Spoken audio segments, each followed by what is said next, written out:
जान करके भीष्म ने कहा, सौभाग्य तुम्हारा अटल रहे, सिंदूर से मांगन खाली हो, बर ये देता हूं वह बेटी तू वीर कुमारों वाली।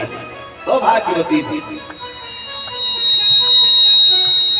जैसे ही आशीर्वाद मिला, द्रौपदी ने अपना मस्तक हटाया।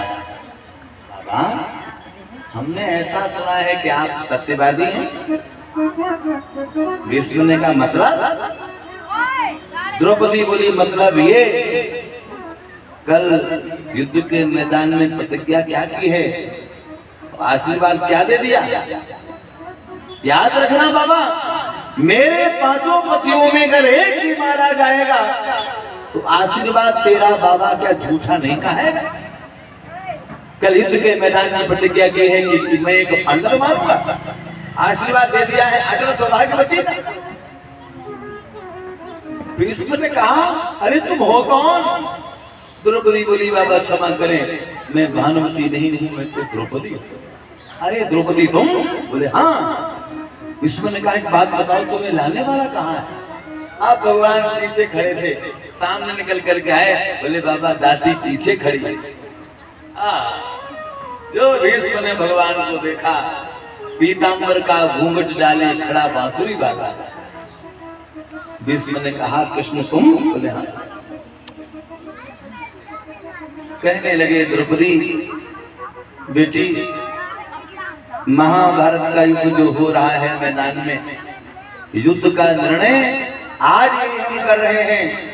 युद्ध के मैदान में कौरवों को परास्त होना पड़ेगा और पांडव विजय को प्राप्त करेंगे, क्योंकि जिसके पक्ष में परमात्मा है वही विजय है। ये तो धर्मा ततो जया, यत्र योगेश्वरः कृष्णो यत्र पार्थो धनुर्धरः तत्र श्री विजयो होति ध्रुवानेत्र मम। जहाँ सत्य होता है, जहाँ धर्म होता है, जहाँ परमात्मा होता है, वही विजय होती है और वही पक्ष जीतता है। और उसी समय भीष्म ने भगवान से कहा, कन्हैया यदि तुम्हारी इच्छा नहीं है तो फिर हम क्या कर सकते हैं? अब ऐसा करो, हमें कुछ नहीं चाहिए, आप केवल हमें एक आशीर्वाद दे दो। भगवान ने कहा, बताओ क्या आशीर्वाद चाहिए? भीष्म ने कहा, कृष्णस्तु देय पद पंकज पंजरांते अद्यैव में विष्णु मानस राजहंसा प्राण प्रयाण समय कफवात पित्तै कंठावरोधन विदु स्मरण कुतस्ते। हे श्याम सुंदर, विद्ध की मृत्यु का जब समय आता है तो कफ, बात और पित्त के कारण वाणी पहले ही अवरुद्ध हो जाती है। उस समय मैं आपका भजन नहीं कर सकता, आपकी स्तुति नहीं कर सकता। इसलिए अभी से हम आपसे कह रहे हैं, जब मेरे जीवन का अंतिम समय आए, आप जहां भी होना हमें दर्शन देने के लिए चले आए। है ये अभिलाषा की छोड़ू तन तुम्हारे सामने और तुम हमारे सामने हो, हम तुम्हारे सामने। बस मेरी यही इच्छा है, इतना तो करना स्वामी, जो प्राण धन से निकले गोविंद नाम लेकर, फिर प्राण धन से निकले। श्री गंगा जी का तट हो, यमुना का बंसी बट हो, मेरा सांवरा निकट हो, जो प्राण धन से निकल कर। भगवान ने कहा, आप चिंता न करें, यदि आपका ये भाव है तो हम आपके भाव का पोषण करेंगे। देखो, भाव तो हम लोगों को बनाना पड़ता है, लेकिन भगवान भक्त के भाव का पोषण करते हैं। ये भगवान का काम है। भाव तो हमें बनाना पड़ता है, भाव को पूरा ये भगवान करते हैं। तो भीष्म पितामह ने वरदान मांगा था, भगवान भीष्म की कामना को पूर्ण करने के लिए जीवन के अंतिम क्षणों में पांडवों को साथ में लेकर के भीष्म के पास में पहुंचे। और जब भगवान वहां पहुंचे तो पांडवों से कहा, अब ज्ञान का सूर्य अस्तांचलगामी हो रहा है, आपके पास मौका है, आप भीष्म को प्रणाम करें। पांडवों ने भीष्म को प्रणाम किया और भीष्म पितामह से भगवान ने कहा, आप एक वृद्ध होने के नाते पांडवों को शिक्षा दें। तो भीष्म पितामह ने पांचों पांडवों को दान धर्मान, राजधर्मान, मोक्ष धर्मान विभागशः, दान धर्म, राजधर्म और मोक्ष धर्म की शिक्षा दी। जब देखा द्रौपदी भी खड़ी है तो द्रौपदी को देख करके नारी धर्म की शिक्षा भी श्री पितामह देते हैं। भगवान का दर्शन करते करते पितामह भीष्म ने कहा, हे श्याम सुंदर, अब ऐसा करो, मैं अपनी बुद्धि रूपी जो कन्या है आपको समर्पित कर रहे हैं, आप मेरी बुद्धि रूपी कन्या को स्वीकार करें। एक बार मेरी आंखों के सामने मंद मंद मुस्कान से मुस्कुरा दो, और अब मैं चलना चाहता हूँ। भगवान मुस्कुराने लगे। विष्णु पितामह श्री कृष्ण गोविंद हरे मुरारे, हे नाथ नारायण वासुदेव, परमात्मा का पवित्र नाम अपनी वाणी के द्वारा उच्चारण करने लगे। विष्णु पितामह भगवान को देखते देखते परम गति को प्राप्त करते हैं। विष्णु का पांचभौतिक शरीर पंच तत्वों में विलीन हो गया। विष्णु पितामह का महाप्राण हुआ। प्रेम से बोलिए भक्तवत्सल भगवान। भगवत प्रेमियों, विष्णु को मोक्ष मिला और फिर भगवान अर्जुन को साथ में लेकर के द्वारिका गए। द्वारिका में भगवान जब पहुंचे तो द्वारिका वासियों ने भगवान का बहुत स्वागत किया। द्वारिका में भगवान कितने दिन रहे? 7 महीने। 7 महीने भगवान रहे द्वारिका में अर्जुन के साथ में। इधर परीक्षित का जन्म हो गया। परीक्षित का जब जन्म हो गया, पांडवों को अब इंतजार है कि अर्जुन अभी तक लौट करके नहीं आए द्वारिका से। कारण क्या? द्वारिका में पहुंच करके भगवान ने क्या किया?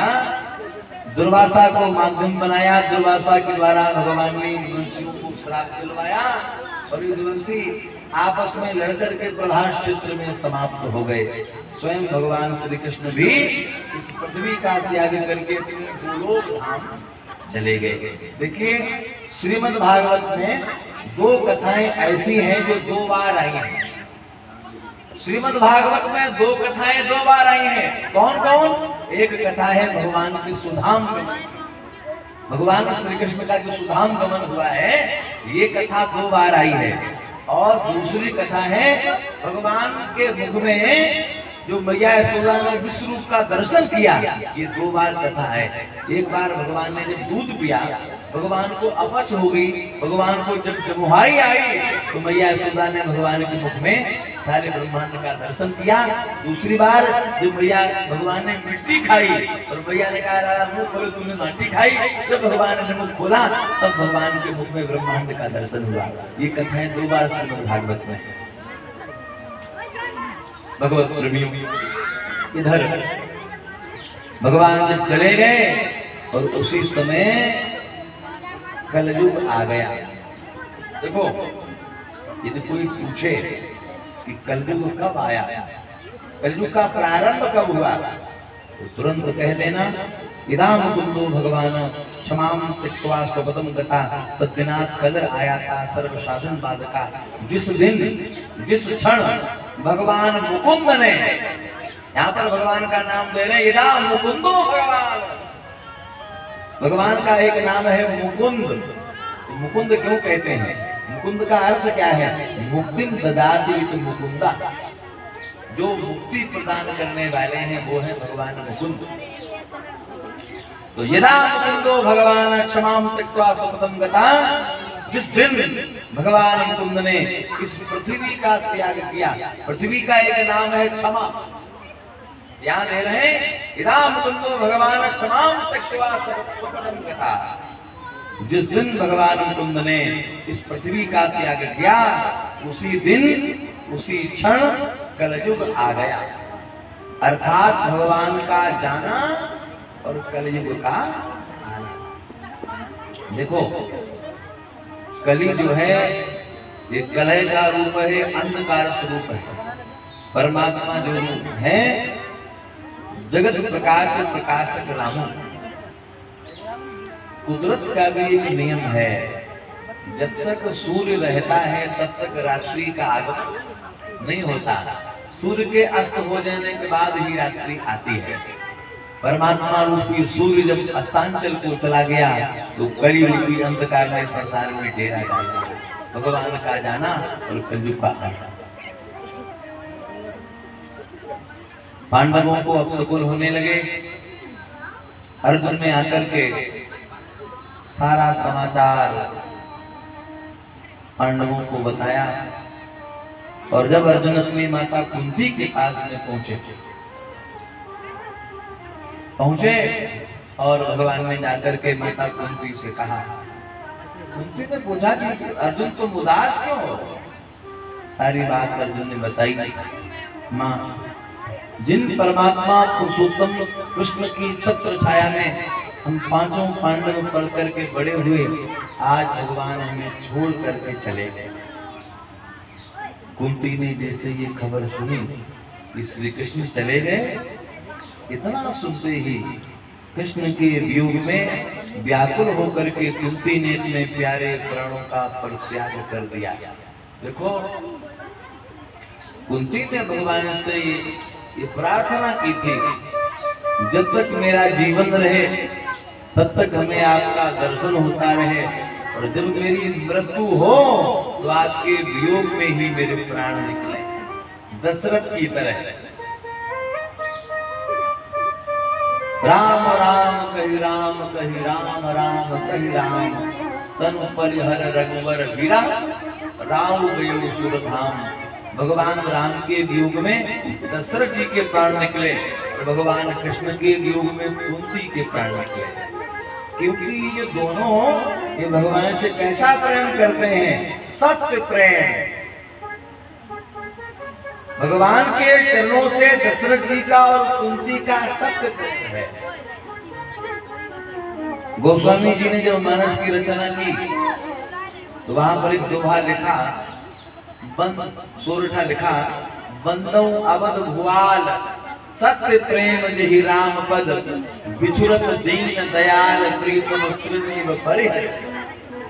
मैं चक्रवर्ती सम्राट महाराज दशरथ जी की वंदना कर रहा हूं। वंदना क्यों कर रहे हैं? क्योंकि सत्य प्रेम जहि राम पद, राम जी के चरणों से जिनका सत्य प्रेम था। अब सत्य प्रेम का प्रमाण क्या है? बिछुरत दीन दयाल प्रियतम तृणीव परिहर। राम के दूर जाते ही जिन्होंने तिनके के समान अपना देह त्याग दिया, बिना राम के जीवित नहीं रहे। जैसे कोई मछली को पानी से बाहर कर दे तो जल से जुदा हो जाने पर मछली जीवित नहीं रहती, अपने प्राण त्याग देती है। उसी प्रकार राम के दूर जाते ही दशरथ जी ने प्राण त्याग दिए। कुंती ने समाचार सुना कि कृष्ण चले गए, भगवान के वियोग को सह नहीं पाई और कुंती ने कृष्ण के वियोग में अपने प्राण त्याग दिए। कारण कुंती ने भगवान कृष्ण से कहा था, जब तक मैं जीवित रहूं तब तक हमें आपका दर्शन मिले, जब मेरी मृत्यु हो तो आपके वियोग में ही मैं अपने प्राणों का त्याग करूं। कुंती ने पहले ही भगवान से वचन लिया था। तो देखिए, हमारे यहाँ जब किसी की मृत्यु हो जाती है ना, तो कोई लोग कहते हैं भैया वो भगवान को प्यारे हो गए, आज वो भगवान को प्यारे हो गए। तो कुंती भगवान श्री कृष्ण से यही इसने वरदान मांगा था। भगवान बन जाऊं तेरी प्यारी, तुझे प्यार कर